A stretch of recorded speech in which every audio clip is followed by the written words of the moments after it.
Então, agora é o nosso Cine Reflexão, para a gente fechar essa semana maravilhosa. E quem vai fazer a sua mediação vai ser o Dr. Gerson Salvador. Ele é médico aqui do Departamento de Clínica Médica do HU, também é infectologista do INREA, do HCFM-USP, e professor colaborador de semiologia na FM-USP. É autor do livro O Pior Médico do Mundo e do blog Linha de Frente, com narrativas sobre o ambiente médico durante a pandemia.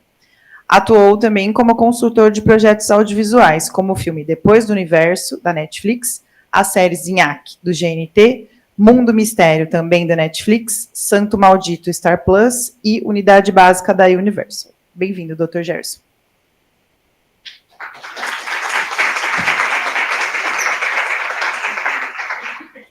Boa tarde, gente. Obrigado pelo convite, viu? É o terceiro ano que eu venho aqui na Semana de Cuidados Paliativos do HU, né? Eu não sou paliativista, sou infectologista, atuo na divisão de clínica médica, né? Mas os cuidados paliativos são muito importantes, relevantes na nossa prática, no nosso dia a dia, a gente tem tentado aprender, né? Então, esse momento de reflexão é muito importante tanto para a nossa divisão, para o nosso hospital, mas também para todos que vêm aqui trocar, né? Tanto que vem apresentar, quem vem aqui como vem para assistir, vem para apresentar, vem para trocar, tá? Bom, eu vou fazer uma apresentação relativamente breve para a gente ter um tempo para trocar ideias. Tá? Só de antemão, eu tenho que falar de um conflito de interesse, né? Quando a gente faz uma apresentação, a gente tem que apresentar nossos conflitos de interesse. Então, eu trabalhei nesse filme desde o começo, desde a fase de roteiro, fui consultor médico em diversas etapas até o set, e até o finalzinho, tá? Então, tem algumas questões que, por exemplo, a empresa não permite apresentar vídeo, todas as imagens que estão aqui são imagens de divulgação oficiais. Então, né, tem coisas que eu vou contar e não vou mostrar, tá bom? Então, por questão de direitos autorais, enfim, já declarando meu conflito de interesse. Antes de eu falar da obra do Caramelo, que vocês já viram, eu quero falar desse carinha aqui, do Diego. Diego Freitas, ele é um rapaz que agora está com 35 anos. Ele é um cara jovem, né? Ele é o diretor do filme e ele é o criador dessa história. Foi ele que pensou o Caramelo, né? Ele é o principal roteirista, junto com outras pessoas, ele dirigiu o filme, ele é o autor dessa história, né? Por que eu estou trazendo ele? Eu estou destacando, ele tem alguns filmes, né? Mas o Depois do Universo da Netflix, que eu também colaborei, que é um filme muito bonito, falar de a protagonista é uma jovem que ela sonha em ser pianista, e ela lida com lúpus, né? Com diversas complicações, enfim. É um filme muito bonito, que também fala de questões de saúde, né? E A Volta para Casa, de 2018, é um curta-metragem que, assim, é um filme maravilhoso, está disponível no YouTube, e é um curta-metragem que ele trouxe apenas o Lima Duarte para ser o protagonista, e fala de um senhor que está institucionalizado, né? E no domingo de Páscoa ele quer voltar para casa, mas, enfim, não tem família, né? Então tem uma relação bonita do personagem do Lima Duarte com um cara que trabalha ali naquela casa, que vai resgatar a história desta pessoa. Então, essas questões que têm a ver com saúde, que tem a ver com adoecimento, que tem a ver, inclusive, com finitude, fazem parte da obra do Diego, né? Porque não antes do Diego ser um diretor de cinema, né? Ele é filho do seu Zé e da dona Durvalina, que eram migrantes, né? Ele cresceu em Mariporã e os pais dele já faleceram. Então, de alguma maneira, ele fala, né, que os filmes dele, de alguma maneira, ele tenta homenagear os pais e até hoje dialogando com esse luto e trabalhando com isso. Tá? Então, vale a pena conhecer esse cara, né? Vou fazer um destaque: Caramelo hoje é o filme brasileiro mais visto da Netflix e ele foi lançado há 2 semanas, né? Então já é o filme brasileiro mais visto da história, assim, tá no top 10 em 70 países do mundo. É o filme de língua, ficou em primeiro lugar, até entre primeiro e segundo lugar de filme de língua não inglesa na Netflix, e o último número que eu vi, que já tem mais de uma semana, que já tinha passado 17 milhões de espectadores, tá? Então, estou falando do Diego, que é um cara que vale a pena, né? No mínimo, assim, vamos convidar ele, claro. A Volta para Casa é um filme lindo. Quem lida com idosos, quem lida com pessoas com demência, assim, e outro, enfim. Eu acho que vale a pena, tá? Deixa eu aqui recomendar. Ixi, agora eu fico com vergonha, né? Que eu não gosto de ver minha cara lá, mas vai lá. Aqui, ó. Então, basicamente, falar para vocês o que faz um médico num filme, né? E o que faz um médico em diversos...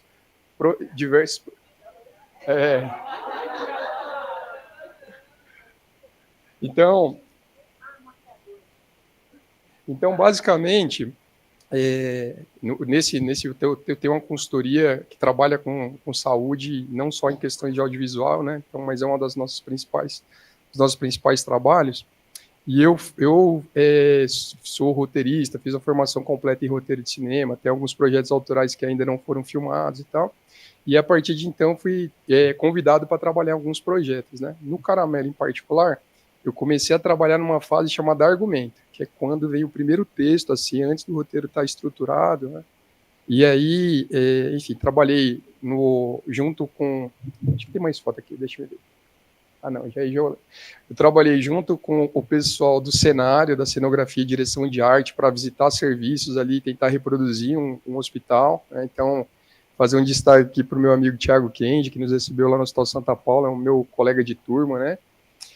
A gente fez laboratório com os atores, então a Olivia, que fez a doutora Mariana, ela veio aqui no HU, ela participou da aula de semiologia, ela passou um dia com a doutora Diana, que também é da faculdade, né? Ela concorreu recentemente à vaga de docente de neurocirurgia, ela passou um dia com a Diana lá no Hospital da Beneficência Portuguesa, então a gente trabalhou com a formação dos atores também, e por fim a gente ficou no set, então eu, a Lívia, que foi aluna daqui, e o Lucas também, que foi aluno daqui, eles junto comigo, a gente ficou ali no set dando suporte para os atores também durante as gravações, tá? Então, basicamente, é daí que eu conheci a história, bem por dentro mesmo.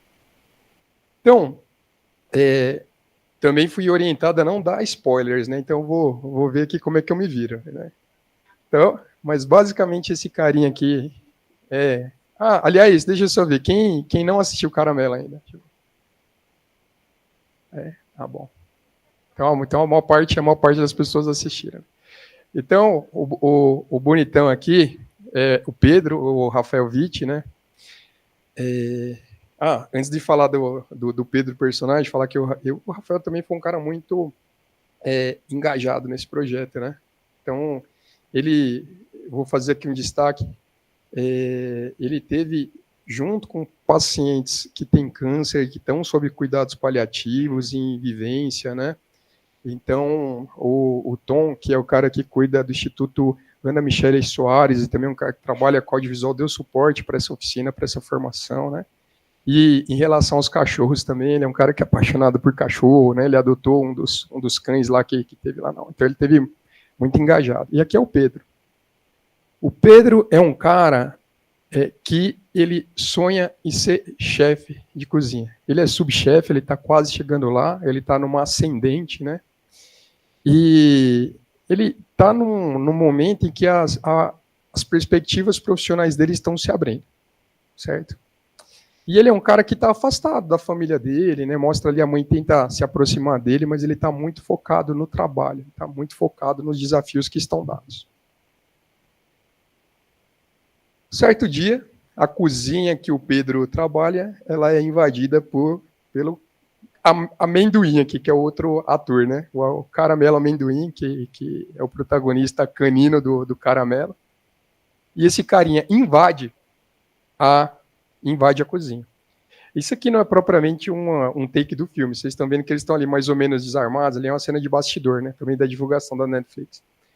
Mas, basicamente, nessa cena em que ele invade a cozinha, o chefe de cozinha ele quer se livrar do cachorro, né? Então é um momento importante, tem crítica no restaurante. E o Pedro, ele, de alguma maneira, ele arrisca a posição dele defendendo o cachorro.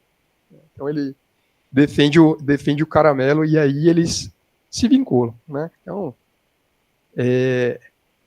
aqui é o Caramelo, ele vai com o Pedro e ele, enfim, ele é um bicho da pá virada, né? Ele destrói tudo, ele faz uma bagunça, ele faz uma arruaça, mas ao mesmo tempo que ele é muito atrevido, ele é muito bagunceiro, ele também é muito carinhoso, né? E eles se vinculam desde o primeiro momento, assim, eles vão criando uma cumplicidade, e o Caramelo tem essa mania de ficar lambendo essa região aí atrás da orelha do Pedro, tá vendo? Ele tá cheirando ali e tal.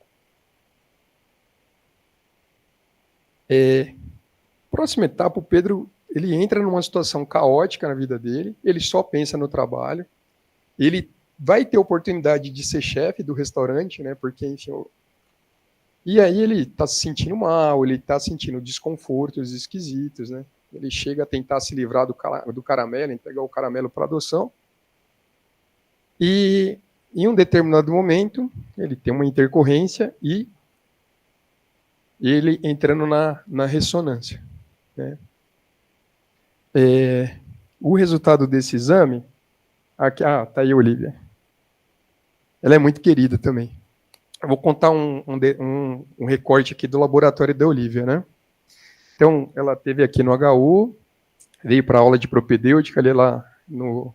Inclusive, ela veio no dia que a gente ia trabalhar a oficina de comunicação de más notícias. Então, ela veio e participou ali, né? Então, acho que os alunos também tiveram a oportunidade extraordinária de ter uma atriz profissional, assim, junto ali, participando, né? E ela sentou na roda ali, interpretou e tal.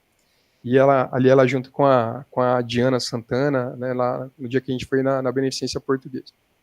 Quando eu encontrei com a Olivia lá na Beneficência Portuguesa, ela falou para mim, olha só, que interessante. Eu nasci nesse hospital, eu sempre fui atendida aqui quando era criança, porque o meu pai tinha um plano de saúde, alguma coisa vinculada à Beneficência Portuguesa, então eles sempre foram atendidos lá. E minha mãe morreu nesse hospital. E quando ela estava no final de vida, ela foi muito bem assistida, foi muito bem cuidada pelo médico dela. Então, veja, por acaso, o lugar, entre todos os hospitais que existem em São Paulo, aconteceu de Olivia voltar para a Beneficência Portuguesa, que era onde ela tinha um vínculo afetivo, onde a mãe dela morria, ela tinha uma lembrança de cuidado no processo de final de vida da mãe dela. Então, também, durante a história, a parte médica, vamos dizer assim, ela foi diminuindo na história, né? E foi as outras questões, as questões relacionais, elas foram crescendo. Então, a Olivia aparece relativamente pouco na última versão, mas também muito, muito dedicada, né? Ela batalhou ali também no roteiro para tentar levar alguma coisa da comunicação ali, apesar de ser muito pontual, né? Mas questão de pedir para o paciente para apresentar a discussão. Então, ela fez uma tentativa. Eu não vou falar para vocês que ficou daquele jeito lá que eu esperaria, mas, enfim, a história tem muitos autores, né? Então, vai roteiro, aí vai para o canal fala que essa cena só pode ter tantos segundos e vai trabalhando lá. Mas eu quero destacar aqui, enfim, que acho que bonito engajamento e a postura dela, enfim, no set. Então, tá aí, Olivia Araújo, quem tá no Instagram aí, né, ela é uma pessoa muito conhecida, já teve papéis relevantes aí na Globo, né, em novela aberta, então ela é maravilhosa, tá sempre no teatro, enfim, já fui ver lá no teatro também, né. Diana concorreu recentemente à vaga de docente da neurocirurgia também, é uma pessoa que fez residência, doutorado na casa, é minha amiga, então deixa aqui meu agradecimento para ambas. E aí está. A imagem da doutora Mariana conversando com o Pedro não está na divulgação, por isso que eu trouxe a Olivia aqui. Então, tem no momento em que ela veio dar o diagnóstico de uma doença muito grave para o Pedro.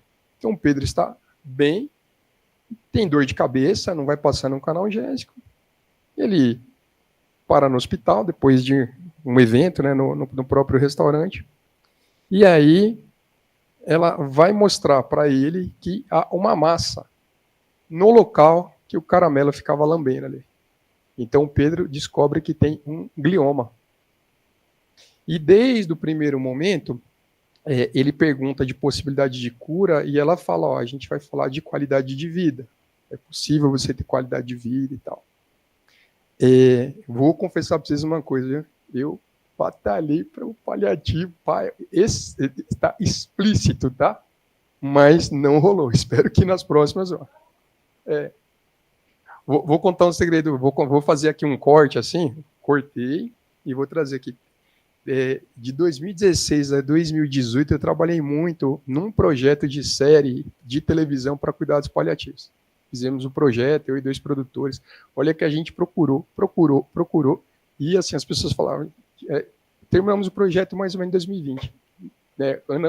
Pandemia, não rola, ninguém vai fazer, procuramos várias pessoas, então, na ocasião, né, não estou dizendo, na leitura dos produtores, tá? Eu estou falando num lugar comum, são temas mórbidos e que afasta a audiência e por aí vai. E aí a gente tenta falar o contrário, falar, olha bem, olha o que está no topo da lista de livros mais vendidos aqui, né? Ana Cláudia está lá, né? Nos Estados Unidos, o Aaron Gawand, né? O Atul Gawand, ele ficou quantas semanas no livro Mortais, dentro dos 10 primeiros mais vendidos do The New York Times e por aí vai. Então, as grandes, tem tantas histórias lindas que falam de...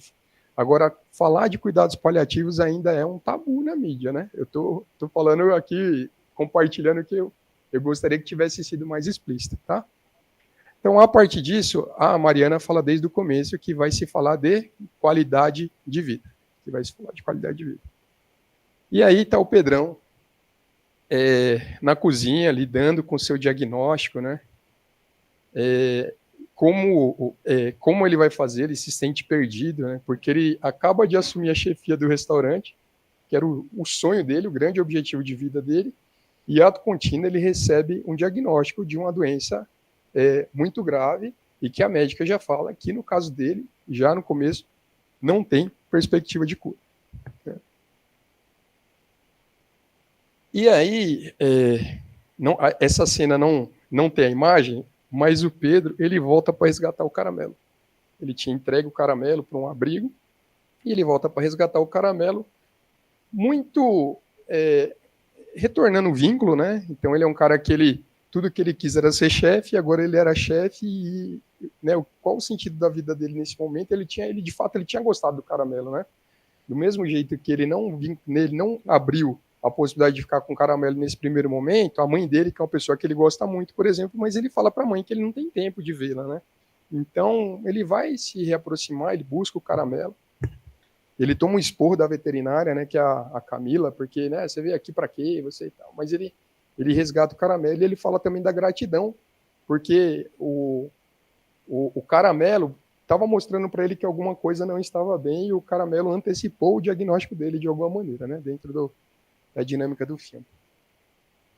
E aqui, essa imagem é muito bonita. Esse rapaz que está com o Rafael é o Bruno Vinícius, que ele faz o Léo.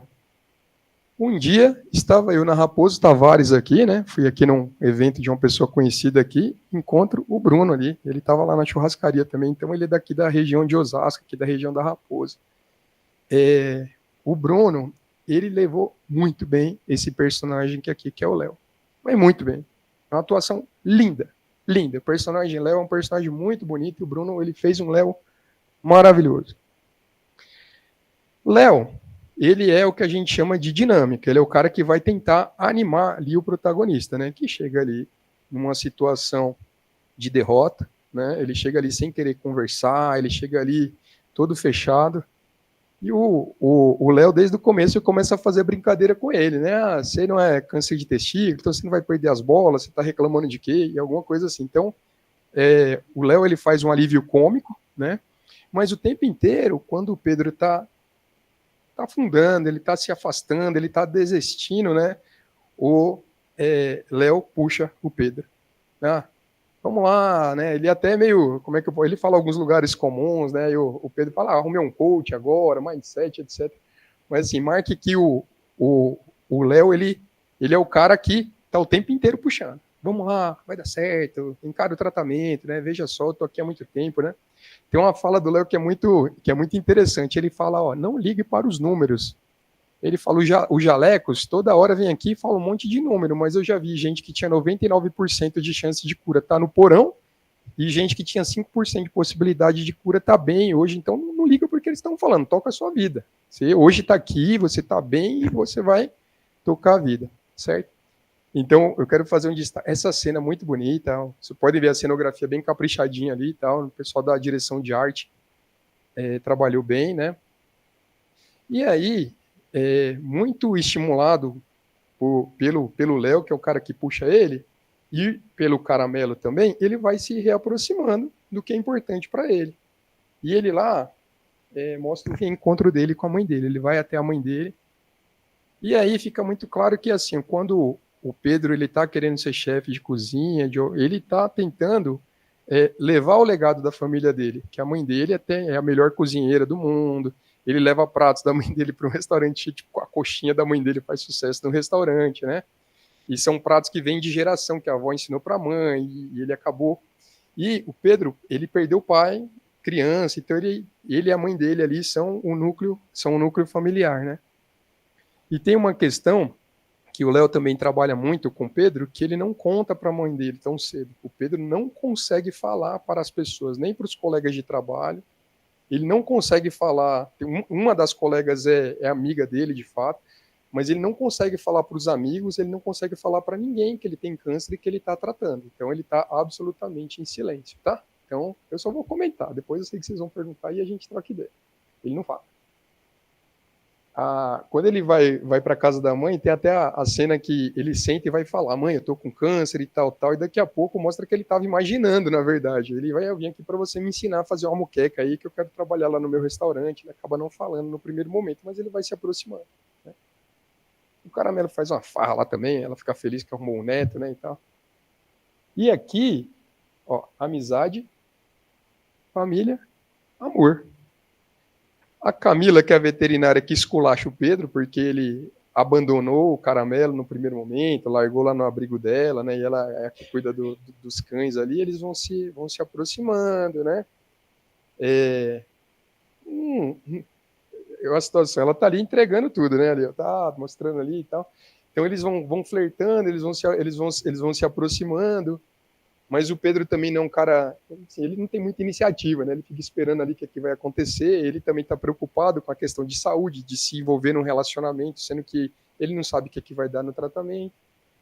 Mas eles vão se aproximando, eles vão cada vez mais perto. Pedro, enfim, convida Camila para ir para o restaurante, né? Ela vai com a amiga dela, né? A amiga aceita no lugar dela, ela quer ali fazer a ponte. E no ato do jantar, Pedro tem um colapso, né? E vai para o hospital.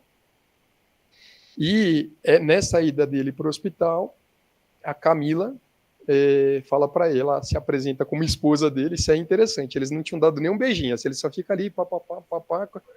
Aí quando Camila leva ele para o hospital e se apresenta como esposa, e ela recebeu o diagnóstico dele, né? Ele não está sabendo, ainda está tentando esconder, mas ela fala que sabe o diagnóstico e que eles vão junto, né? Tem aquela cena que é muito frequente de raspar o cabelo, né? Que ele já está perdendo o cabelo também, mas eles vinculam e eles vão construir essa relação a partir desse lugar. Então, ele é um cara que tem câncer, ele é um cara que está em tratamento, no momento com quimioterapia, né? Enfim. Depois, se vocês provocarem, eu não vou falar nada, mas se vocês provocarem, eu comento isso depois. Então, ele está em tratamento e é desse lugar. Assim ele vive e assim ele vai se aproximando dos amigos, se aproximando da mãe dele, e até se permitindo viver uma experiência amorosa, né?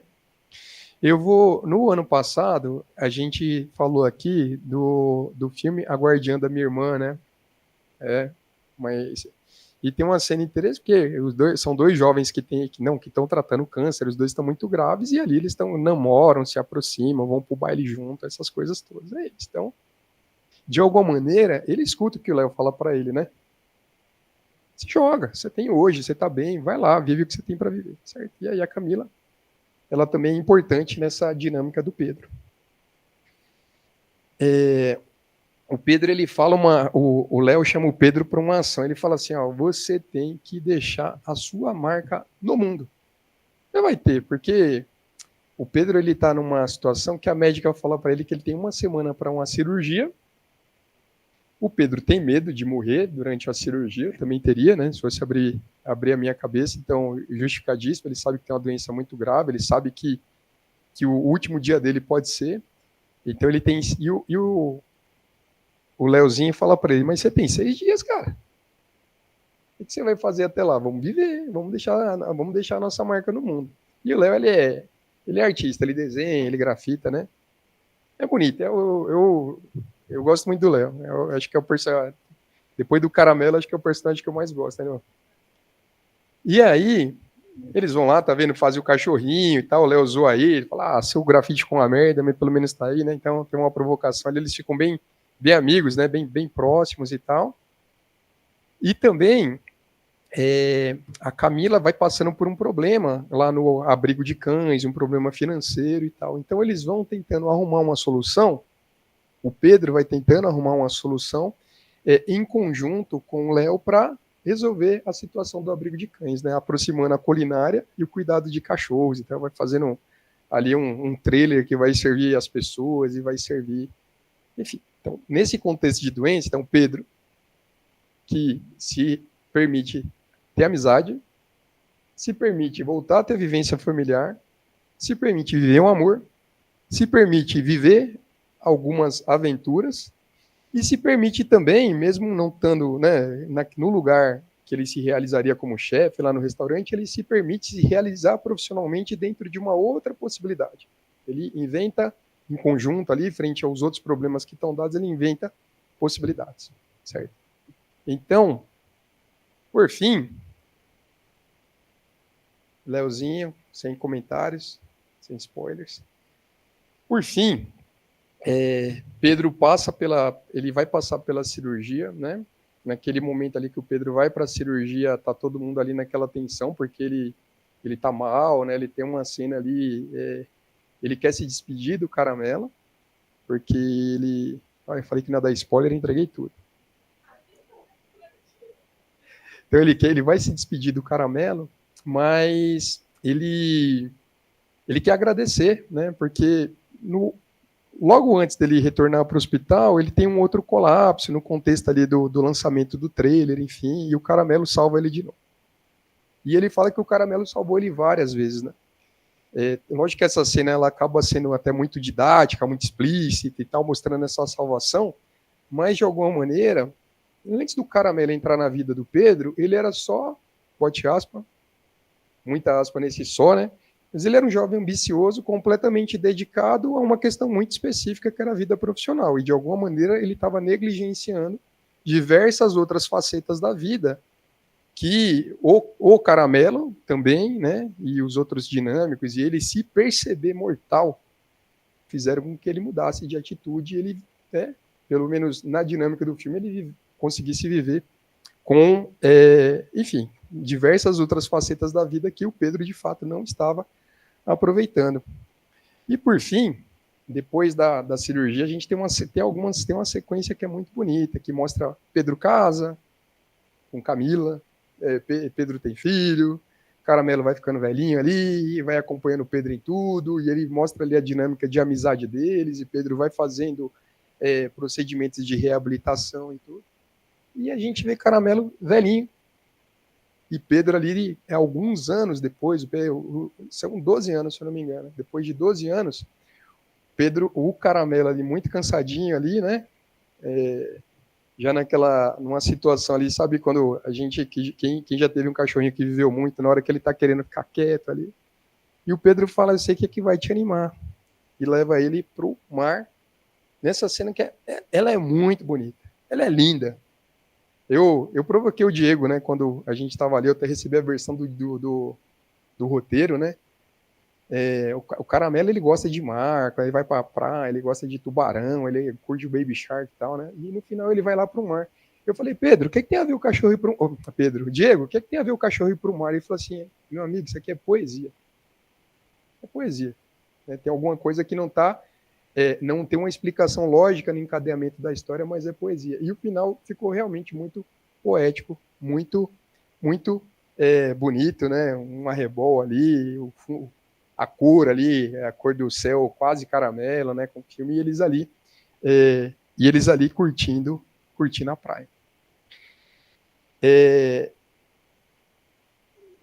Vamos conversar aqui. Então, assim, em suma, falando aqui nesse ambiente de cuidados paliativos, eu acho que, de fato, o filme não falou de cuidados paliativos explicitamente, Mas tem uma mensagem nesse filme que eu acho que ela... Tem algumas, né? Mas tem uma mensagem central que ela é muito edificante, né? Você pode ter uma doença grave, uma doença que não tem perspectiva de cura dentro, né, do que a ciência tem, os meios que estão disponíveis naquele momento. Só que a vida está aí. Está aí para ser vivida. E podia ser 6 dias. Podia ser. Mas foram 12 anos. Né? Enfim, e tentar buscar viver plenamente, né? Tentar viver bem, tentar com tudo que dialoga com a gente como ser humano, apesar das questões que vão acontecer com a gente, das doenças, né, e dos tratamentos. E no final, o Caramelo era um projeto que era muito sobre um cara doente, certo? Era muito relevante na história. E essa relevância, ela veio caindo, veio diminuindo com o passar do tempo. E eu acabei gostando muito do produto, porque é um filme que fala sobre uma pessoa que vive e busca viver plenamente, e busca desenvolver as suas potencialidades enquanto cuida, né, de uma doença grave que está trazendo sofrimento para ele, a gente acompanha, né? E dentro de uma linguagem bastante poética, assim, que dentro de um formato, né? Só para a gente tem um certo formato que é para esse tipo de filme, que é para grande público e tal, né? Então, que dentro desse formato, assim, né? O Diego, já falei dele várias vezes aqui, mas ele conseguiu trazer poesia e conseguiu deixar uma mensagem que eu acho que ficou bonita, uma mensagem edificante, tá certo? Por fim, só para concluir, eu quero compartilhar uma situação com vocês, né? 2 anos atrás, eu falei aqui, eu apresentei o filme Peixe Grande, e eu falei que meu avô estava sob cuidados paliativos, né? Com mieloma múltiplo e tal.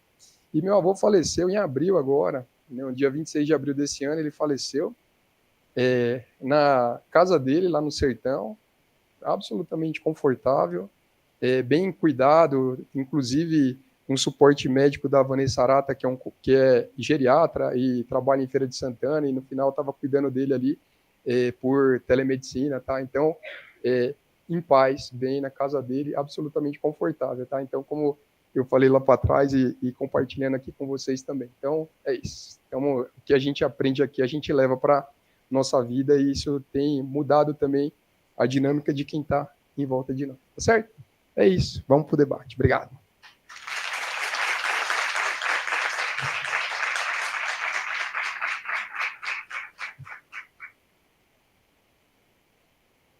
Eu vou sentar ali, tá? Para a gente conversar.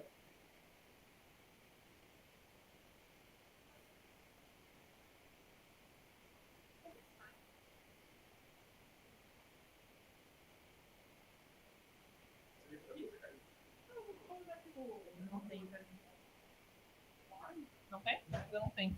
Ó, eu vou fazer uma primeira pergunta aqui para fazer um aquecimento. A primeira pergunta que ia fazer, não sei o quanto você acompanhou isso, né? Bom, primeiro parabenizar, né? Eu assim, adorei o filme. Eu até comentei com o Gerson, deu spoiler para ele hoje de manhã, que meu filho tem 7 anos. A de 2 anos dormiu no meio, mas o de 7 anos ele chorou copiosamente ao final. Eu disse assim, ele dormiu chorando, pra vocês terem ideia. Mas, assim, foi muito bacana. O que eu queria primeiro perguntar é tirar até uma dúvida técnica, né? Era essa questão da gravação com o cachorro. Eu não sei se teve uso de ar, eu não sei o quanto vocês podem falar isso, mas porque eu acho que é muito desafiador, né? E também como que foi a escolha do amendoim, né? Como é que... Então, eu vou falar uma coisa para vocês. Infelizmente, eu não encontrei com o amendoim nenhuma vez no set. Não! Eu não vi o amendoim, não conheço ele pessoalmente. Eu não conheço. Eu não vi as cenas de cachorro, porque, basicamente, um filme ele tem várias diárias. Eu não lembro quantas foram, mas várias diárias.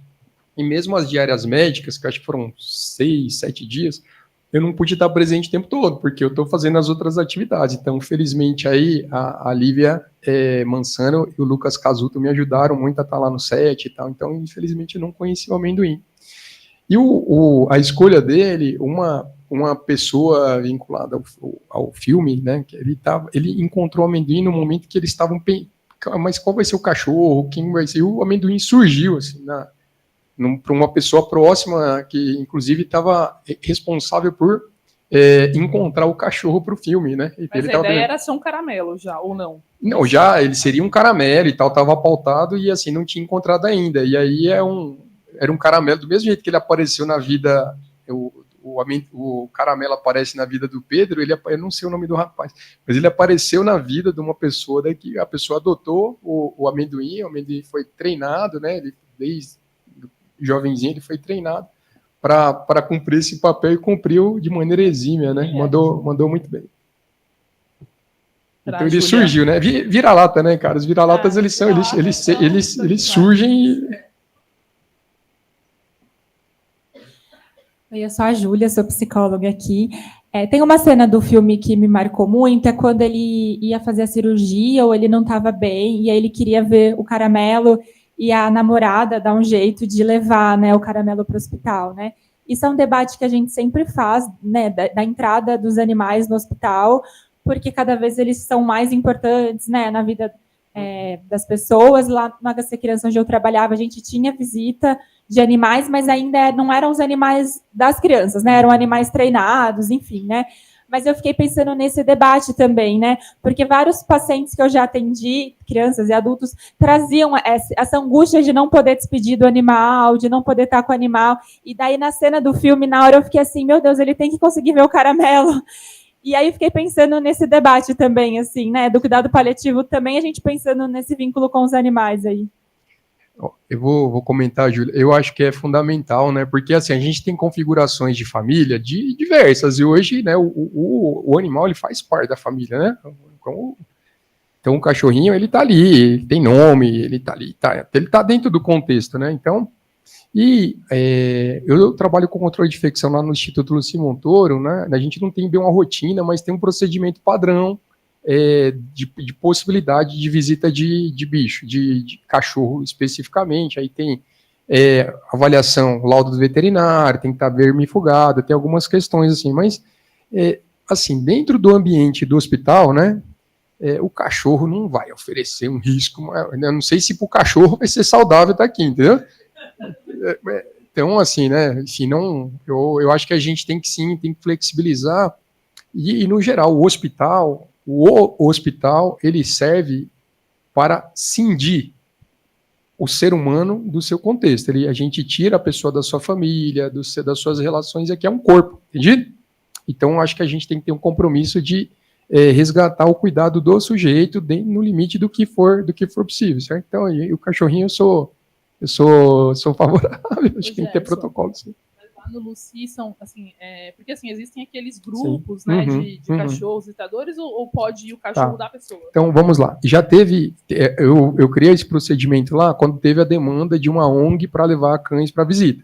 Só que o que eu fiz? O cachorro da ONG, ele não é melhor nem pior do que o cachorro da pessoa, entendi? Então, fiz um procedimento para, se um cachorro quiser visitar, o que é necessário, e lá tem um procedimento padrão para isso. Tem um checklist lá, e cumprir aquelas exigências pode ser possível.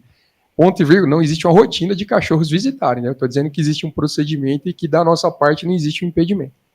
Então eu queria aproveitar, e também adorei a pergunta da Júlia, porque essa é uma coisa, eu também amo os animais, eu não sei viver sem cachorro, desde que eu me conheço por gente, eu tive cachorro, a minha primeira perda, eu lembro, eu tinha 4 anos, foi do meu cachorro, e eu lembro até hoje, eu tinha 4 anos, né? Então eu sou muito favorável, e cada vez mais a gente fala da saúde única, né? Dos animais, eles são parte da família, inclusive existem famílias que optam por não ter filhos, e os animais são os filhos. E agora a gente tem uma parceria, desde o início da gestão, né, do professor Pinhata, com a Faculdade de Medicina Veterinária, sendo que muitos residentes da medicina veterinária têm passado aqui, e principalmente também nas áreas de cuidados paliativos. Eles têm passado em outras áreas, mas também no cuidado paliativo. Esse mês, inclusive, a gente tem uma residente que pediu para... Ela é residente de pequenos animais, que chamam a clínica médica, né? Então, ela é residente de pequenos animais. E ela passou em estágio com a gente esse mês, tanto na clínica, no ambulatório, como no ambulatório de cuidados paliativos. E uma das missões, eu não sei se ela está online nesse momento, mas ela está participando da semana, era ela escrever isso. Então, eu não sei se é possível você compartilhar o que você fez no Luci, porque assim, você não vai reinventar a roda, né? A gente vai pegar a roda e adaptar, né? E fazer ela andar. Eu não inventei nada. Na época, que alguns anos atrás, a gente pegou protocolos que existiam, buscamos as referências, vimos que as referências permitiam, então tem marco para isso. Então, é isso. Então, eu acho que como é que eu vou falar? Eu acho que a gente tem uma questão ética, né? A bioética, sendo relevante e não sendo suficientemente estudada e aplicada, essa bioética liberal, nos 4 princípios e tal, mas ainda assim, ela é bastante limitada no que diz respeito à subjetividade ou ao entorno, além daquela pessoa, ali, daquele corpo, certo? Então, falar muito do indivíduo, não olha muito para em volta. Um dia eu ainda vou escrever, mas eu estou fazendo outras coisas, né? Mas desde a pandemia eu tive muito marcado pela discussão ética do John Stuart Mill, é uma ética utilitarista, e que ele fala do projeto de felicidade. Então, eu acho que a gente tem que se aproximar na bioética, no hospital, de concorrer para o projeto de felicidade das pessoas, entendido? Então, enfim, tá do lado do seu cachorrinho ali, no momento, né, isso concorre para o projeto de felicidade das pessoas, e eu acho que a gente tem que ter esse olhar, né? Eu espero que a gente consiga trabalhar. Tá bem, tá te fazendo bem, tá tudo certo, né? Está colocando outras pessoas em risco, existe um problema sanitário, de fato, isso não existe, né? Então, né, vamos organizar e vamos facilitar, né? Por que não, né? E o projeto, sim, você sabe que eu não sou aquela pessoa que tem uma memória ótima, né? Mas se você só me manda, tá? Eu te mando lá o nosso protocolo, não tem problema nenhum. Procedimento operacional padrão, não texto autoral. Combinado. Obrigada, Gerson. Né? Quem mais, pessoal? Nossa, vários levantaram a mão, peraí.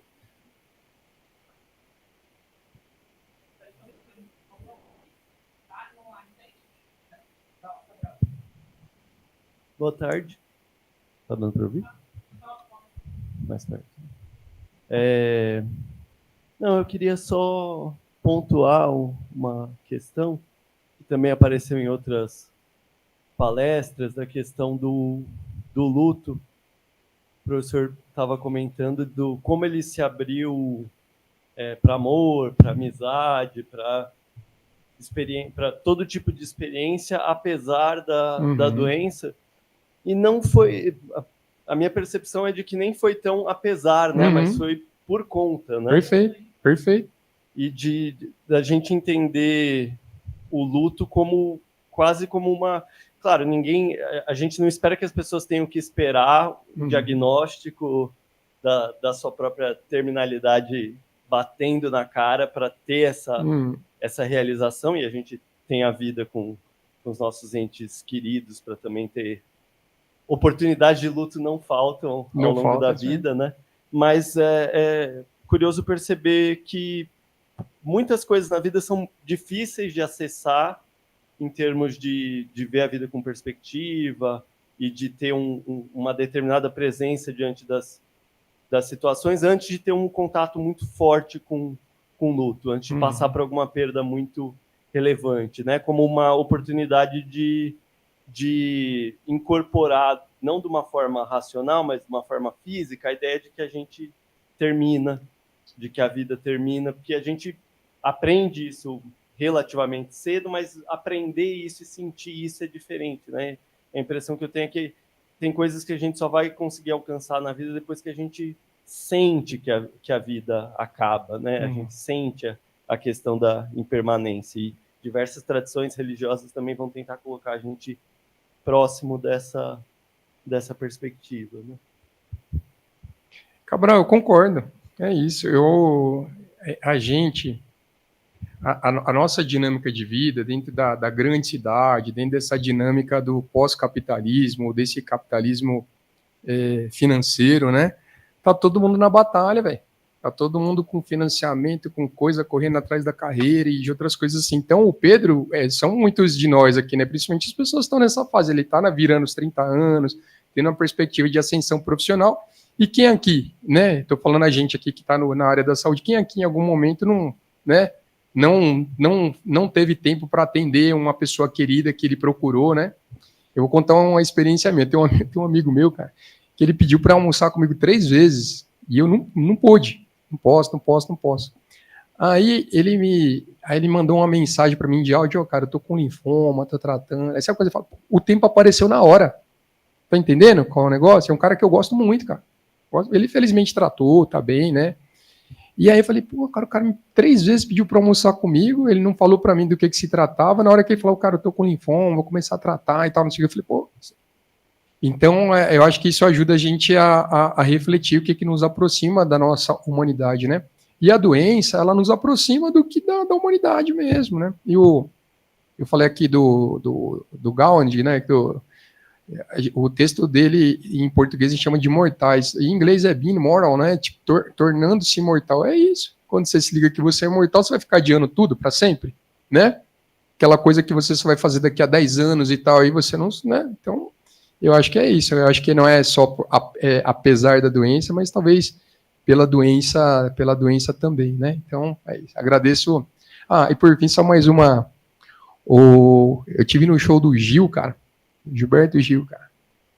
E aí eu vi uma das coisas mais bonitas que eu vou levar para minha vida, com certeza, porque eu sempre me pergunto como é que eu tenho 3 filhos, né? E a gente vê muitas pessoas quando morre um filho se desestruturar e não conseguir fazer mais nada, ficar ali na cama. Eu devia ter ido antes dela e tal, essa coisa toda.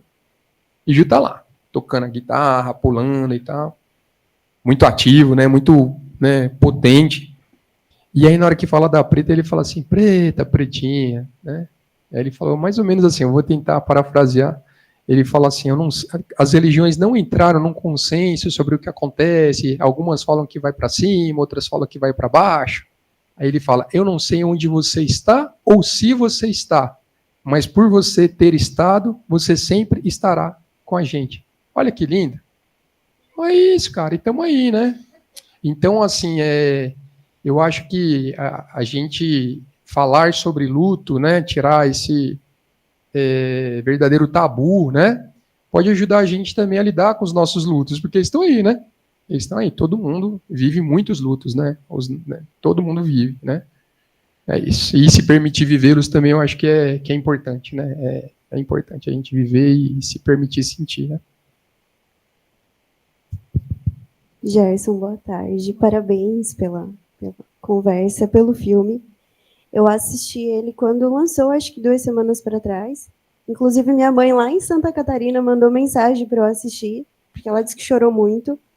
E assim como o filho da Carla também foi dormir chorando. Eu tenho asma, me deu crise de asma. Eu fiquei, gente, mas acho que associei muito porque eu tenho uma cachorrinha que eu adotei também na faculdade, eles abandonaram ela lá. Eu fiz faculdade lá na UFSC, e a gente chamava de UFSCão, né? Abandonaram, levei para casa. Ela já tem uns 14, 15 anos, assim, já não enxerga mais, não ouve mais. E, coincidentemente, lá em Santa Catarina eu moro na praia. Então, a cena do final, a poesia ali do final, gente, não aguentei. Mas, enfim, a conversa foi só porque eu trabalho lá no Instituto Central no HC e a gente recebe visita dos cachorros dos pacientes. Na UTI do professor do Marcelo Parque, né, o bicho é sensacional. Então, ele faz lá as conversas dele e a gente recebe as visitas.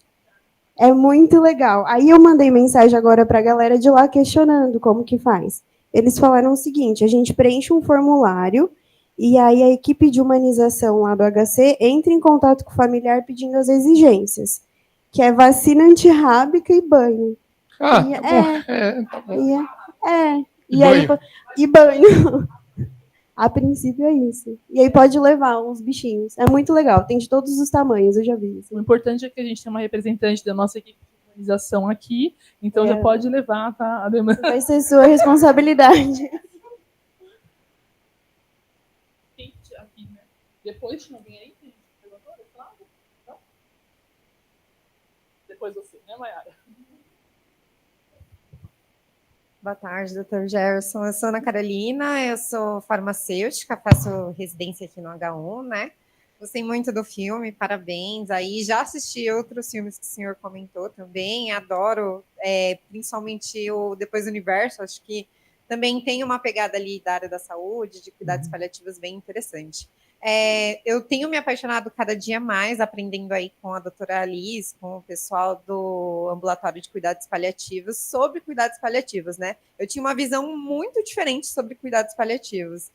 E nisso eu tive num congresso recentemente de farmácia, e aí teve uma mesa sobre cuidados paliativos, e eu nem imaginava que isso ia acontecer. E aí eles comentaram sobre a importância da gente trazer isso para a sociedade, né? Falar mais sobre esse assunto.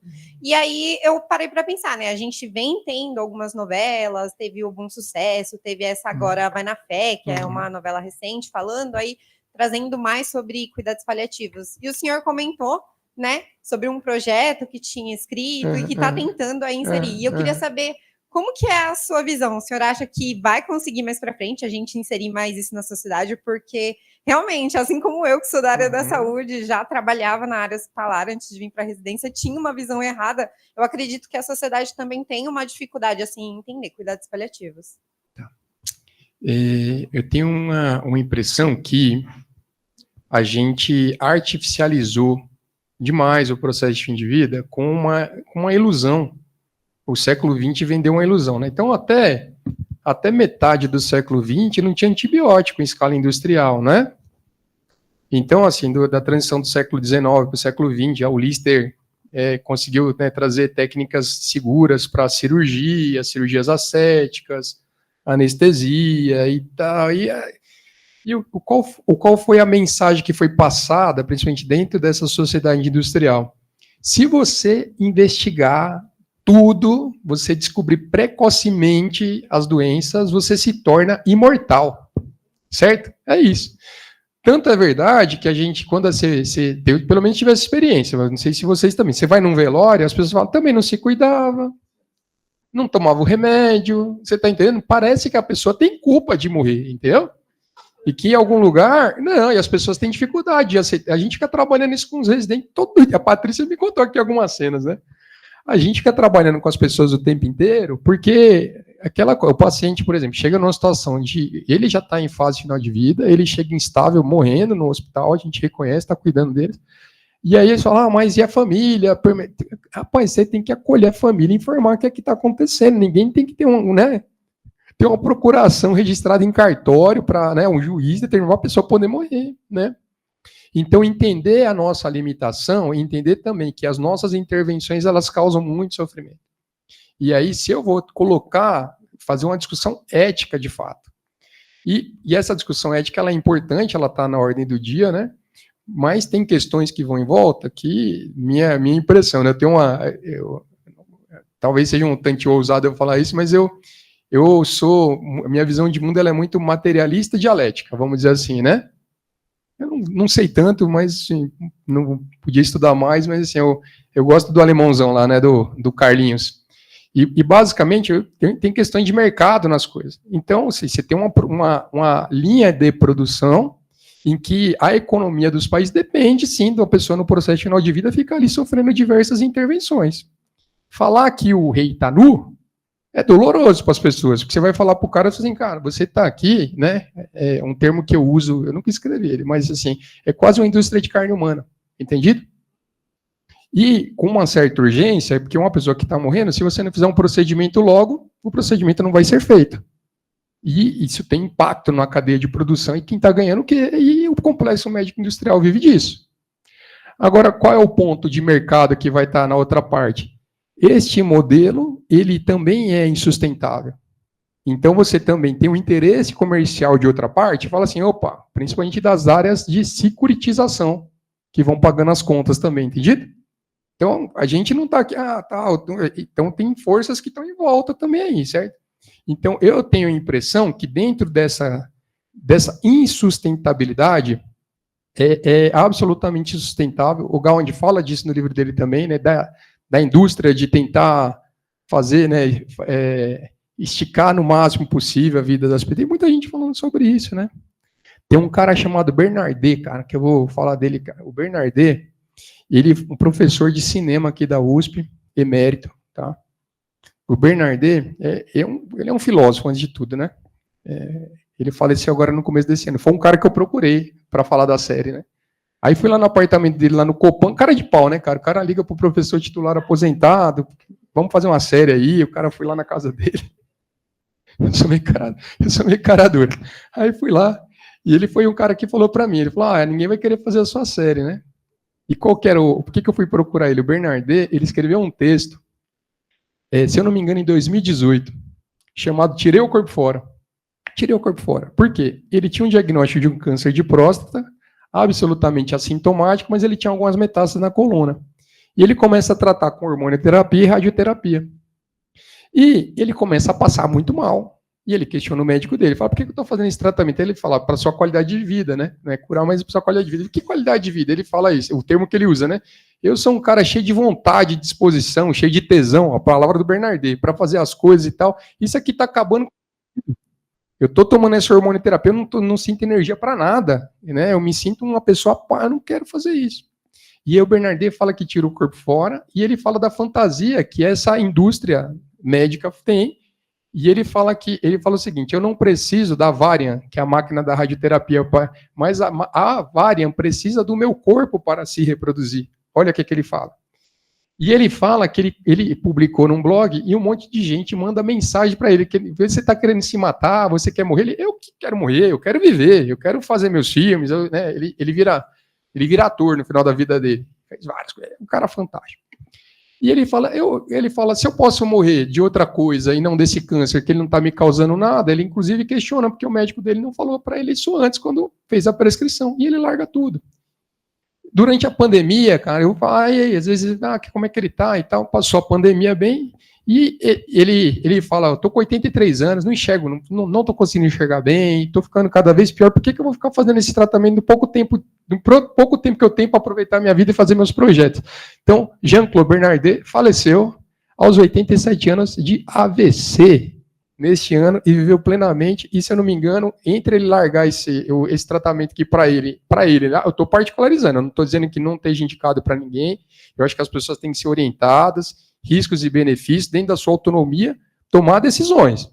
Mas a gente tem que falar, tem essas possibilidades, tem de benefício, tem essas possibilidades de malefício, e você construir um projeto terapêutico singular em conjunto com aquela pessoa que é a maior interessada, entende? Mas o Bernardet, acho que ele fez 3 ou 4 filmes nesse intervalo, dançava, o bicho era danado. Morreu agora, há 3, 4 meses atrás, teve um AVC hemisférico e morreu rápido, né? Então, é isso. Tá na ordem do dia, mas a gente está dentro de uma máquina, de um contexto. Então, não é só questão de vontade. Então, tem questões econômicas, a economia puxa a cultura. E a gente faz o que faz não é só porque a gente quer fazer, é porque tem uma certa linha que, se a gente não parar para pensar, né, a gente só faz, né? Então, só o último comentário aí sobre linha de produção. Eu escrevi um textinho no livro O Pior Médico do Mundo, que chama Gasometria, que eu tinha que colher gasometria de todo mundo na UTI, todos, eu tinha que colher. Até de paciente que estava em cuidados paliativos exclusivos. Eu falava para o residente, por que eu tenho que colher a gasometria? Porque esse é o trabalho. Meu chefe vai perguntar os valores, eu tenho que falar, e se você não fizer, eu não tenho o que apresentar. Então faça e pronto, né? Você tá entendendo? Então, assim, isso chama... O Carlinhos lá, né, o Karl Marx, ele chamava isso de o quê? De alienação. Então, o trabalhador ele acaba se alienando do resultado do seu trabalho. Então, eu acho que será possível, será necessário, não só pela nossa vontade, mas porque as questões econômicas que estão em volta fazem com que este modelo seja insustentável. E, particularmente, o modelo brasileiro, que é fee for service. Que pagamento por serviço executado, do meu ponto de vista, é eticamente inaceitável, porque você não pode premiar quanto mais a pessoa intervém. Você tem que premiar, inclusive economicamente, quem cuida melhor, não é isso? Se quanto mais a gente intervir, quanto mais o paciente estiver internado, quanto mais estiver fazendo o procedimento, mais o sistema ganha, inclusive nós outros, os médicos, né? Não tem um conflito de interesse tão claro, tão punjante, e a gente tem que levar, tem que botar na cabeça, né? Tem que levar para a cabeça e pensar sobre isso, todos nós aqui, e conversar sobre isso para a gente procurar soluções melhores, né? É isso. E aí, nossa senhora, você me fez uma pergunta, eu defendi uma tese, né? Isso é cria de DCE, né? Cresce e fica assim. Eu sou a Maiara, farmacêutica do laboratório, né? E eu queria colocar aqui que é muito bom, né? Hoje em dia a gente ter no nosso grupo hoje alguém falou, só o núcleo para me fazer assistir um filme, né? Porque a gente não para, geralmente, principalmente depois se tornam pai, mãe e mais o trabalho. E eu também sou dessas, né? Que nunca para muito para a televisão, sempre sou mais para o filme. Então, eu acho que o Cine Reflexão aqui pelo menos sempre a gente pega boas referências e é muito bom sempre ter a sua presença aqui e discutir os filmes, né? E o Caramelo foi muito bom também, eu gostei muito de uma parte que casou aqui com o que a gente fala um pouco da comunicação, que foi as cenas de várias tentativas dele contar para a mãe, né? E como ele não consegue, e aí ele usa o físico dele, né? A hora que está claro, pela questão ali, para chegar na mãe, né? E aí a mãe já entende, e então ficou uma conversa que não teve uma conversa, né? A comunicação não verbal, mostrando ali todo, e aí ela já vai fazer o bolinho de chuva para ele, e ele já fala que ele sente o gosto, né? Que também vai um pouco de encontro com a Alice contou da Milena levando para um paciente gotinhas de sabor para que já não sentia mais o sabor, né? Mostrando um pouco desse cuidado que vai terapêutico, né? Além do medicamentoso ou do profissional em si, né? Tem que ser uma TO para fazer isso, uma fisioterapia, né? Uma psicologia. Então, eu achei muito bonita essa cena, né? E mostra muito também a questão assim do prazer, né? Ele estava ali sentindo um prazer pela comida, pelo cuidado, e então meio que ele relaciona, né? Fez até eu sentir o sabor, né? Isso. Porque como o prazer ali é poderoso, né? E acho que o filme mostra muito de prazer também, achei bonito, assim, é muito essa relação, né? Do prazer e dor ao mesmo tempo. Então foi muito bonito, achei bonito. Que várias cenas, assim, muito marcante para a questão de paliativos ou de cuidado de uma maneira geral. Parabéns. Obrigado. Eu vou fazer um comentário. Sabe que a ressonância dele, aparece a ressonância no filme assim, tipo, são questões de segundos. Mas eles me pediram para eu fazer onde podia ser uma lesão que podia dar alteração no paladar e no olfato dele. Então, eu mandei um mapa de neuroanatomia, tal, ela foi e voltou a imagem ali, falei, faz aqui, papapá, como é que tá? Mandei algumas imagens de glioma para eles acabarem fazendo lá. Então, assim, é só afeto, né? Porque, de fato, ele está com comprometimento ali da estrutura. E os silêncios, cara, eles falam demais.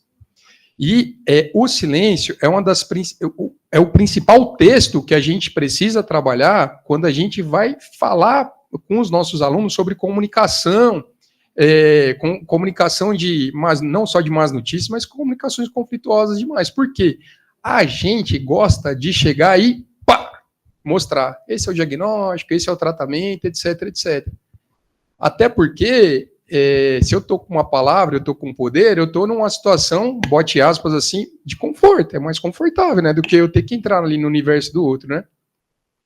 Inclusive, quando a gente vai dar notícias ruins de diagnóstico, eu sempre vou junto com o aluno, a gente conduz a reunião, mas eventualmente, quando eles já participaram, eu deixo eles conduzirem ali e tal, né. E eu sempre falo para os caras, principalmente os alunos de graduação, eu falo, o seguinte, quando você vai falar a percepção da pessoa, aí você vai pedir licença, você vai falar o diagnóstico da pessoa. Quando você terminar de falar, a pessoa vai ficar quieta. Ela vai ficar em silêncio. Talvez vai ser 30 segundos, 20 segundos, 1 minuto, mas para quem está do outro lado, é muito angustiante, né? Você está ali nessa situação, a pessoa fica quieta. Eu digo, você não fale nada, o texto é dela. Ela vai falar para você, quando ela quiser perguntar alguma coisa, ela está pensando, ela está rezando, ela está lembrando de alguma cena que foi importante para ela, fique quieta. E principalmente não fale tudo bem. Não fale, fique quieta. Aí eles chegam lá e falam, senhora, né, o resultado do exame foi esse aqui e tal. Aí ele fala assim, tudo bem? E coloca. Eu falei, vamos voltar lá para. Não, que a pessoa fala, né? Tudo bem não tá, né? Nós fizemos essa oficina de comunicação de más notícias, eu fazia o paciente e o cara falava, e aí, tudo bem? Eu bem não tá, né? Você acha que eu tô bem? Essas coisas todas, né? Então, assim, a gente trabalhar o silêncio, né? Dentro do contexto dos paliativos, tem muita produção sobre o cerco do silêncio, a conspiração do silêncio, né? Que deve nos preocupar, de fato, quando as coisas não são ditas, e principalmente quando o paciente ele é cerceado o direito dele de saber o que está acontecendo com ele. Acho que isso é uma questão que está preocupante. Só que o silêncio ele pode também ser compassivo. Às vezes a pessoa precisa, né, tá quietinha e ela vai se comunicar dentro de a comunicação não verbal que conta demais, né? E se a gente pensar nas nossas relações, quando a gente se aproxima de alguém que a gente gosta, né? Quanto texto tem no nosso gesto, como é que a gente tá, né? Então é isso, né? Amar dar um bolinho de chuva, né? Amar oferecer um bolinho de chuva, né? Que Acho que é uma declaração de amor muito bonita mesmo. Só para falar sobre o assunto que foi questionado aqui, eu já chamei a responsável pelo setor de humanização, e aí aqui tem que ser VaptVupt. E aí, devido a essa parceria, né, que o HU está com a Faculdade de Medicina Veterinária e Zootecnia, a humanização já está construindo um protocolo de visitação de animais aqui, tanto de animais dos pets, dos próprios pacientes, quanto de terapia assistida por animais. Então, já tem esse protocolo sendo criado com a veterinária, já tem contato com uma ONG, e agora estamos no momento de validação com a CCIH. Então, já está rolando.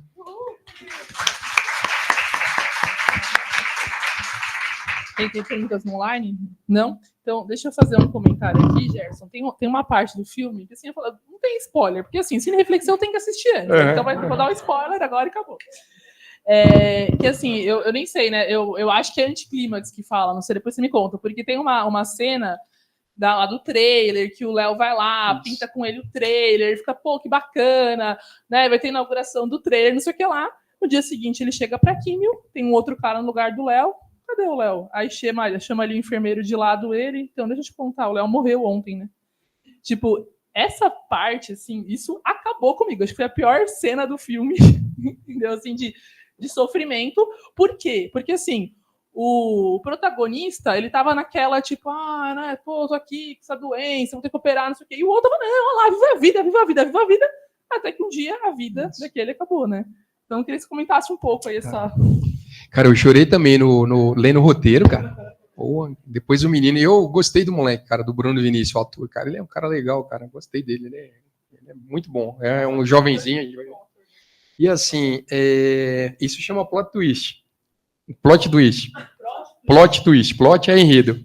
A virada no enredo, né? Ponto de virada, né? Ou peripécia, né? Que o Aristóteles chamava de peripécia, né? Os americanos chamam de plot twist. Que basicamente, assim, o Aristóteles, ele falava que tem um livro dele chamado A Arte Poética, que fala, né, mostra como é que é o cânone da narrativa no teatro grego, e é o mesmo usado no cinema americano. É bem parecido do jeito que o Aristóteles falava lá. Então, ele falava que a história, ela tem que terminar ou com uma reviravolta, que é uma peripécia, ou plot twist, ou com uma revelação. Então, uma coisa que todo mundo queria saber e estava oculta, ela tem que surgir, ou alguma coisa que todo mundo achava que tinha que acontecer, tem que acontecer o oposto, né? Tem que acontecer o contrário, né? Então, qual que era o esperado ali dentro do filme, né? Que o Pedro, eventualmente, que o Pedro morresse, né? Ou, enfim, acontecesse alguma coisa assim, e o Léo é o cara que está dando força para ele, né? Só que, inclusive, essa ceninha aí, eu trabalhei com ela, porque no texto aparecia o seguinte, na hora que ele falava, né, que o enfermeiro ia falar, ele falava assim, você não sabia que ele estava em quimioterapia paliativa? Eu falei, aí não, peraí, você não pode colocar a única vez que a palavra paliativa aparece na hora que o cara morre, porque é o que a gente não quer associar, porque tá todo mundo ali, o Pedro também tem cuidados paliativos. Se eu não estou falando isso do Pedro, eu vou falar desse na hora que e daí, felizmente, obrigado Diego, obrigado Netflix. Então, assim, é melhor não falar do que estar no momento ali, mas entender que o cara tá numa químio que não responde a nada, né? A doença tá lá. E ele tá tocando a vida e falando, não sei se em 6 dias dá para fazer muita coisa, né? Então, essa mensagem também, ninguém sabe quem tá na fila na frente, inclusive nós aqui. Os que estão pretensamente saudáveis. Quem sabe se tá aqui amanhã, certo? Ninguém sabe. Então, todo mundo vai saber uma história, duas, de pessoas que uma foi se despedir da outra e outra morreu antes, né? Na minha família teve. Minha avó se despediu da irmã que estava com um câncer inoperável, né? E já com a perspectiva, claro, de cuidado paliativo, minha avó não tinha nada. Caiu morto, morreu de morte súbita, a irmã morreu muito tempo depois, né? Então, é isso. E o lance a mensagem do Léo é o seguinte, viva. Você tem 6 dias? Viva, né? E o Léo, ele fala muito assim, você tem que deixar sua marca no mundo na hora que ele chama o Pedro para fazer o grafite. Só que ele deixa um livro para o Pedro de desenhos e que ele fala assim, o importante é a marca que você deixa nas pessoas. Não é o muro, certo? Olha que bonito. Então o Léo é um personagem lindo, é um personagem que ele cumpre esse papel, né? E até na morte dele, porque ele também estimula o Pedro e fala assim, aproveita, cara. Aproveita. Eu acho que o Pedro leva isso, né? Eu espero que as pessoas também que estão assistindo levem, né? Eu me apaixonei pelo personagem do Léo. Assim, É. Fantástico. Ele mora aqui pertinho, viu? Se vocês quiserem chamar ele aqui um dia, Vai trazer ele aqui. o Bruno vem, e acho que ele topa, quem sabe? Bruno, eu encontrei com ele na Raposo Tavares, falei, eu encontrei com ele lá, aí eu falei assim, acho que ele não, a gente se viu no set ali, aí eu cheguei lá e falei, bolas ao salvo. Aí ele olhou assim e falou, doutor, o que você está fazendo aqui? Eu falei, eu trabalho aqui perto, eu moro aqui do lado. É um carinha legal, viu, cara? Tem um comentário aqui no chat. Após pronto, tem como compartilhar esse conteúdo sobre esses animais com a gente? Pelo e-mail, talvez?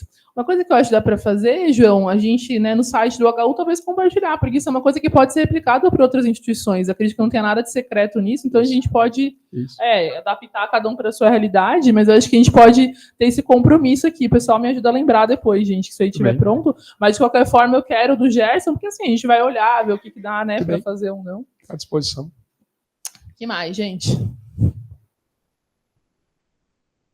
É recente, Gerson, um outro filme, não sei se você chegou a assistir, Sonhar com Leões, com a Denise Fraga. Não vi. Teve até um... Vocês viram?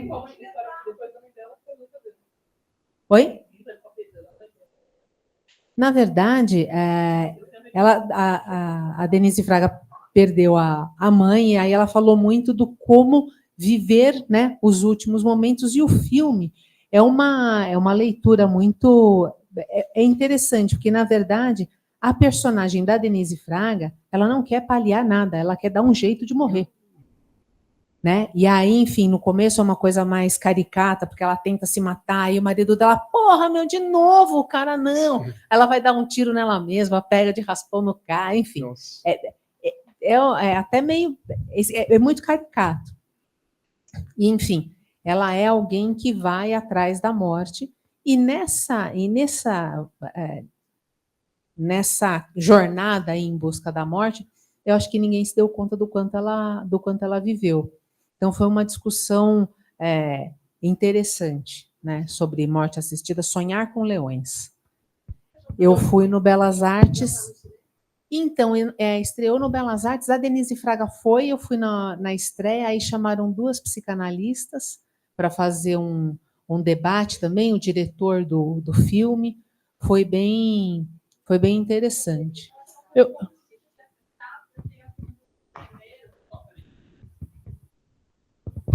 Ainda não está assim para grande mídia esse filme, porque ele é um filme luso-brasileiro, daí estreou só em alguns cinemas específicos, né? Eu também vi só no Belas Artes, mas eu acho que logo vai abrir, e eu acho que tem muito esse lugar da autonomia do paciente, uma discussão também sobre o lugar do suicídio, assim, também, acho que na sociedade. É um filme super interessante, também recomendo muito, acho que eu até falei no núcleo.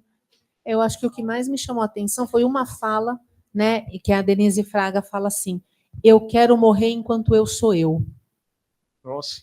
E aí, quando eu vi a cena do filme, né, em que ela está comunicando para o Pedro, olha, né, você pode ter sequelas cognitivas, físicas, e imagina, né, uma neurocirurgia, uma sequela cognitiva, vai um Pedro para a cirurgia, volta outro. Isso. Né? O que quando ela fala, a cena do filme que ela fala, eu quero morrer sendo eu, é da gente pensar muito. Né? Isso. É potente. Você chegou a ver só um comentário sobre isso? Porque eu vi um trechinho de uma conversa dela com o Bial, porque a Denise Fraga, ela teve todo o processo de adoecimento da mãe, e aí ela conta o quanto ela se reaproximou da mãe nesse processo, e isso que fez, assim, até acho que ela tem um repertório um pouco para esse filme, por isso que eu perguntei se tinha a ver, né? Não sabia, não vi o filme ainda. Eu não sei se você chegou a ver alguma coisa sobre isso, mas achei muito interessante o lugar de fala dela como filha, e aí que ela foi também pesquisar sobre cuidados paliativos, ela fala um pouco sobre isso. Que era um câncer, acho que era um câncer de pâncreas da mãe dela, eu não lembro exatamente onde era, então ela fala muito dessa coisa da mãe querer tomar um chopp, enfim, de certas liberalidades, né?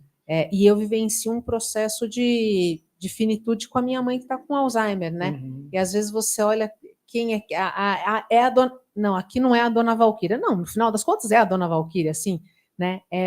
É muito para a gente pensar quem é a gente, quem a gente se torna. Uhum. Eu não vi, vou ver, né? Mas o português, ele faz isso com a gente, a nossa língua, né? Porque o inglês não diferencia o ser do estar, né?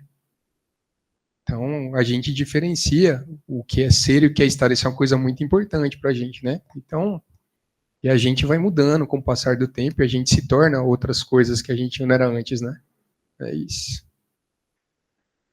Mas eu quero ver, estou inscrito. Aliás, nessa oficina de cuidados de comunicação de más notícias, eu fiz uma revisão agora, que teve alguns alunos meus que faltaram na oficina. E eu falei, vocês vão ser reprovados se vocês não fizerem esse conteúdo, porque vocês... Não, eu falei, aprender a ler... Eu falei, vocês podem ver a parte de semiotécnica, tem um monte de vídeo. Tem um monte de material, tem um monte de coisa. O cara, é possível o cara que não estava no dia da aula de exame cardíaco, ele aprender, ler o texto, depois ele vai aprender. Só que essa parte de comunicação, ele faz parte há muito pouco tempo do core do curso e ele não tem outras oportunidades. Então eu falei, tem essa oficina de cuidados paliativos de comunicação de más notícias, quem faltar está reprovado. Aí eles pediram, aí eu fiz com eles a oficina de novo. E basicamente a personagem é o seguinte, é um cara que faz um exame de check-up e acha uma neoplasia de pulmão, só que o cara tá bem e ele tá com a viagem marcada, porque ele tem uma netinha e ele quer levar a neta pra Disney, é o sonho da vida dele. Então ele não quer saber de tratar. E todos os alunos ficam convencendo o cara de não viajar. Todo mundo. Não, você vai morrer se você for, né? Aí eu provoco, mas se eu ficar aqui eu vou sobreviver, você me garante e tal. Não, mas você só vai fazer o exame e ninguém quer deixar o cara viajar, velho. Olha, eles estão no segundo ano. E aí a gente vai trabalhando ali com eles vão perguntando, né, e tal. Mas no meio dessa conversa, a gente fala da bioética, autonomia e pá. E eles falam, mas uma aluna perguntou, falou, por que a gente não fala em eutanásia, em suicídio assistido no Brasil e tal? Eu falei,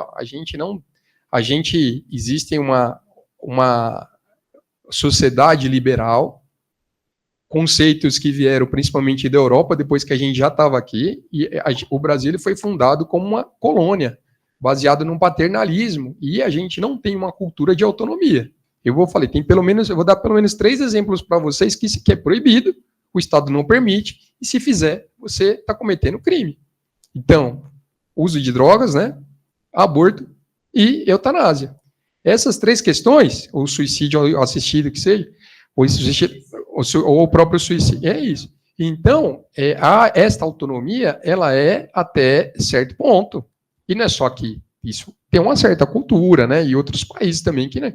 Então, essa ideia liberal e tal, e é por isso que os países que são, de fato, mais liberais, dentro de um conjunto de outras coisas, têm visões diferentes, né? Agora, construir esse debate, conversar sobre essas questões, ele é importantíssimo. A gente tem que falar, tem que fazer parte, né?